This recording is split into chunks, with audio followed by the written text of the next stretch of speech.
Sorry about that. This is my home. This is the whiteboard by my front door. That was a phone call interrupting the show, and we are back. I was not checking anatomy books, desperately trying to find my error, no matter what you may think. Alright, so if we get the chin there, we're going to come back here. Of course, your jaw is going to go up to your ear, and I think I have this ear placed a little wrong. But let's see, your jaw will be back here somewhere, maybe a little forward of that. So let's come out with your jaw and make that big line to show that he's kind of three-quartering away from you a little bit.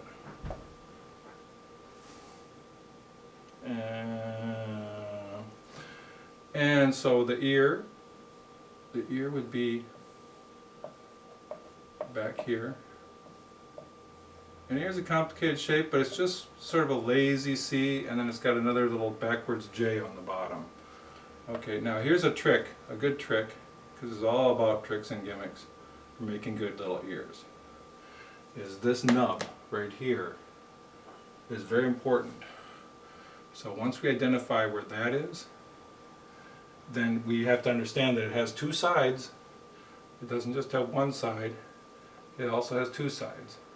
But once we do that, then we can just come around from the top, and we do a little on the bottom, and that's a perfectly acceptable ear. Now if you want to put more in it, you could, at this point you can basically, there's no rule because ears are so different. Everybody's ears, I don't know if you've ever noticed this, very different. But if we want to just add a little shadow in there and show it coming around, maybe that's a little too much. Something like, it's a little too much. Something like this. The main thing is that once, let's just take it off. Once you get it, whoops, made him into a huge ear there. Once you get your ear shape and put your nub in it, then you can just come around the top and go to the bottom. Go to the other side of the nub, and you can fill this in any way you want. There's probably going to be a bump of shadow back there somewhere. It might be below, it might be above. There is no right or wrong in the ear. But when you get that outside shape and then get the nub, get the other side of the nub, get the inside of the top, and get the little bit on the bottom, you will have the basics of your ear shape. Now, this head, like I said, the ear is further back than you'd think. This head, we got to make it a nice head-sized head. So let's make this bigger. Now let's talk about, oh, we need eyebrows. The thing about eyebrows is I'm going to just do one and you watch, and then I'm going to tell you what I did. That's a horrible one. Start again. Alright. The thing about eyebrows is there's a change in direction in eyebrows. There's always a change in direction. You know, my problem is I need to start here and go to there. I need to start on the other side. Drawing this whiteboard is messing me up because it's not my drawing board. There. The thing about eyebrows is there's always a change in direction in the eyebrow. So it'll be going one way and then it changes. Can be halfway point, can be a little further along. They are never straight unless you're doing a cartoon. They are, even when the eyes are in a neutral position, they always arch up a little bit. And there's a change in direction. There's always a change in direction. So start at the eye, place it where you want it. He looks a little concerned, and since he's concerned, we could put a line there to show his concern. Okay, and let's say, you can also put a line there to show that he's a little peeved, a little concerned. And let's point out one thing before we go on, is that this line, this smile line here, does not connect with this line unless we have a really, really big smile. Okay?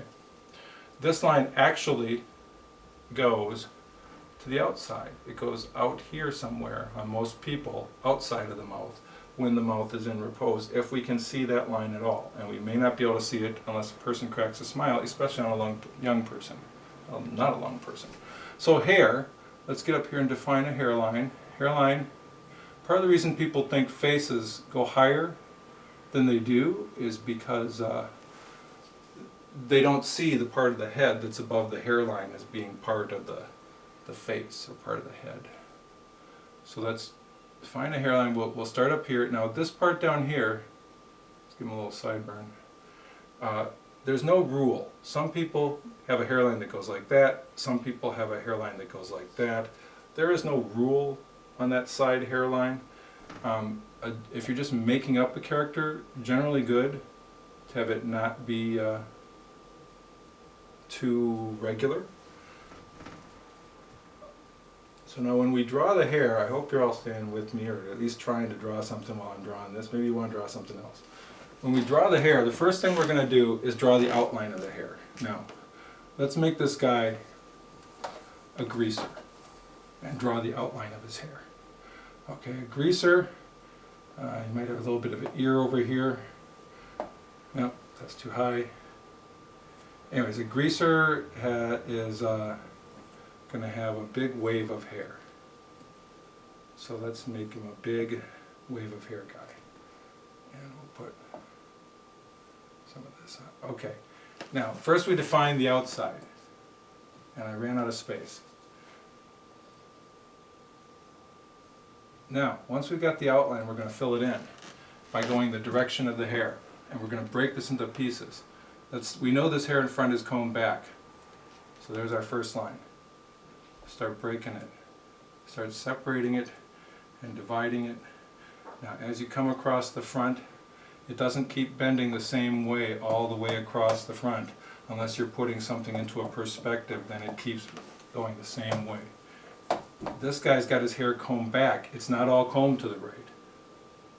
So we're going to go in more than one direction. We're going to start splitting this out, dividing this out. And where does this hairs go? They go back. See how we're trying to decide where the hairs go, and then go in that direction when we're dividing this. Okay, now we fill in the narrow spots. Let's start by filling in some of the narrow spots. And just stroke it up into the fat part of the hair clump. Okay? Fill in the more narrow spots. People say, how do you draw good hair? And the answer is, work on it. You can't get frustrated and get impatient and say, why isn't this good hair already? If you want to draw somebody's hair and draw it good, you got to draw it all in, and it takes effort. But here's the direction of the hair.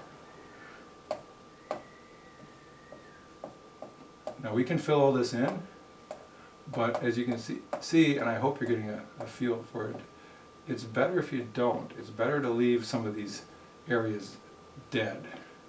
Especially with a greaser that's got shine on his hair. You're going to want to leave some dead spots in there, some reflections, okay?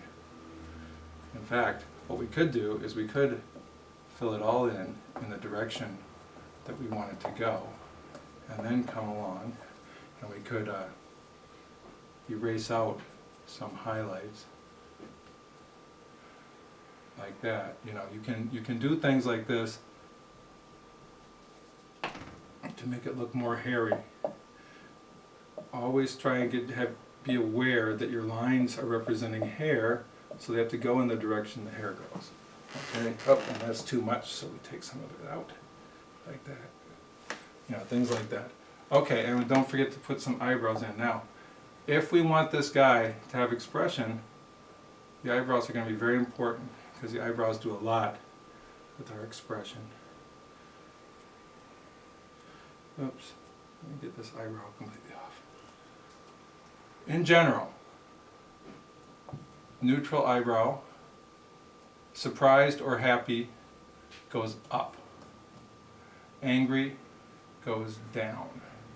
Okay, let's make him happy. He just found out that he's having a surprise party, and he's happy. So let's make his eyebrows go up. And if you're if your eyebrows are going up, they're pushing up, aren't they? They're pushing skin up. So let's come up here and show that push.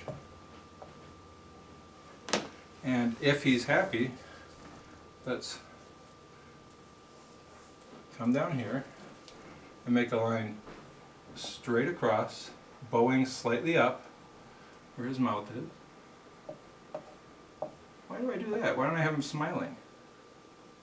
Turn it up at the corners. This is a smile. See, people think that a smile is like this. It is not, unless it's a cartoon. Most people, when they smile as hard as they can, that top line is going to straighten out or bow slightly up. So if we put a lip on that, we can see, put a little twinkle in the corners here, we can see that he is smiling. We'll put some lines down here. Here's his chin again.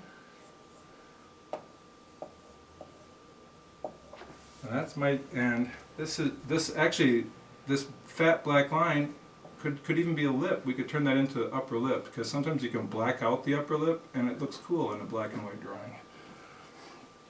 That's a very awkward mouth, but you get the idea. Now, I think we're at time, so we're going to stop there for today. We're going to come back to all of this and we're going to talk a lot more about faces and features.